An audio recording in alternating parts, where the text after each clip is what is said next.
I've always been into logos. I've especially been into sports logos and branding. So the motivation for the website was essentially when I discovered that Level the Bevel as a domain name for a website was available. I just thought, cool, here's somewhere that I can, I put myself obviously on the flat double T side of the argument. And so I wanted to create essentially somewhere where that argument could just be put and shared, something to kind of galvanize people with this opinion, to have a resource to share that and spread the argument. The biggest thing that makes me trend towards it is how it looks on our uniforms. I think when you see that solid red, I just think it pops. I think it looks better.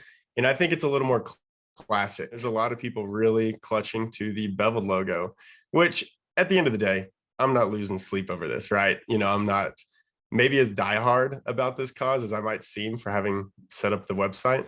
It really is kind of hard to tell where the general fan base lands. And the reality is, I think a lot of people also just don't like change, which I also totally understand. There's a lot of tradition in both logos. And I remember when we broke out the throwback Southwestern Conference uniforms to when we faced Arkansas.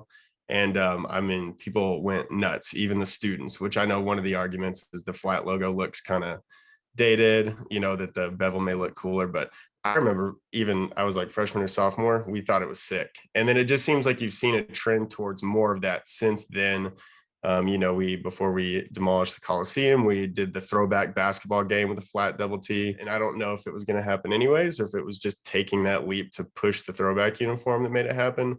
But I've definitely observed, that movement starting to grow and become more common. I would be shocked if the school actually decided, okay, we're going to officially retire the bevel and move on with the flat double T.